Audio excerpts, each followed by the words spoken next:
English में सबसे छोटा टॉपिक कौन सा है? A and the. और सरप्राइजिंगली इसी में लोग सबसे ज़्यादा कंफ्यूज होते हैं। कोई बोलता है एन यूनिवर्सिटी तो कोई द माउंट एवरेस्ट, जबकि ये दोनों गलत है। तो आज ए एंड द का पूरा कन्फ्यूजन ख़त्म करते हैं।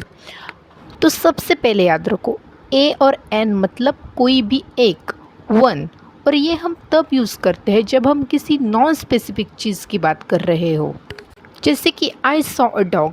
कौन सा डॉग पता नहीं, यहाँ पे किसी एक रैंडम डॉग की बात हो रही है, कोई स्पेसिफिक डॉग की बात नहीं हो रही। और ए हमेशा कंसोनेंट के पहले ही आता है, जैसे कि a boy, a cat, a university. Wait wait, university में तो यू आता है ना, तो फिर एन यूनिवर्सिटी क्यों नहीं? क्योंकि यहाँ पे लेटर नहीं, साउंड इम्पॉर्टेंट होता है। और यूनिवर्सिटी का साउंड यूनिवर्सिटी होता है, ना कि अनिवर्सिटी। और यू यानी कॉन्सोनेंट बन गया, तो फिर अ यूनिवर्सिटी ही आएगा, ना कि एन यूनिवर्सिटी। हमारा दूसरा आर्टिकल है एन, जो हमेशा वॉवेल्स के पहले आता है, जैसे कि ए ई आई ओ यू, ये सारे वॉवेल्स है। जैसे an apple, an elephant, an R. Wait, an R, अब तो इसमें एच है, ये तो कॉन्सोनेंट हो गया। नहीं, याद है मैंने क्या कहा था? साउंड, साउंड मैटर करता है और उसका प्रोनाउंसिएशन आर होता है, इसलिए एन आर ही आएगा। हमारा लास्ट आर्टिकल द तब यूज़ होता है जब किसी स्पेसिफिक चीज़ की बात हो रही हो, जैसे कि I saw a dog, the dog was barking.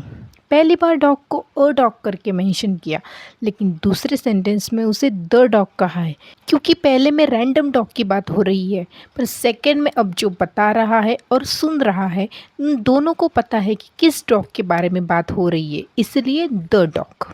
और द यूनिक चीज़ों के पहले लगता है, जैसे कि the sky, the sun, the moon, the earth. अब मैंने मून को द मून कहा और अर्थ को दी अर्थ। ऐसा क्यों? क्योंकि अगर अगला वर्ड कॉन्सोनेंट से स्टार्ट हो रहा हो तो द प्रोनाउंस होगा, और अगर अगला वर्ड वॉवेल से स्टार्ट हो रहा हो तो दी प्रोनाउंस हो जाएगा। और एक बात याद रखना, सिंगल माउंटेन्स के पहले कभी भी द नहीं लगता, जैसे कि माउंट एवरेस्ट, माउंट फूजी, इनके पहले कभी भी द आर्टिकल यूज़ नहीं होता। और सिंगल कंट्रीज़ के पहले भी द आर्टिकल यूज़ नहीं होता है। पर हम द यूएसए, द यूएई, इसके पहले द आर्टिकल क्यों लगाते हैं? क्योंकि यूएसए का फुल फॉर्म है यूनाइटेड स्टेट्स ऑफ अमेरिका। यहाँ इम्पोर्टेंट वर्ड है स्टेट्स, अलग अलग स्टेट्स का ग्रुप।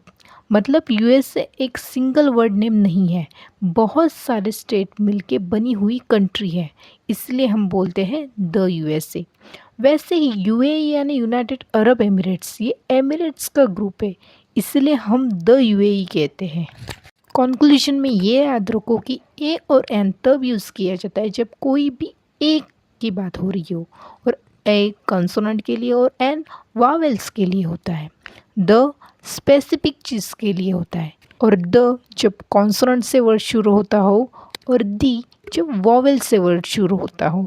अगर वीडियो हेल्पफुल लगी हो तो चैनल को सब्सक्राइब करो, और ऐसे ही इंग्लिश वीडियोस के लिए चैनल के साथ जुड़े रहो।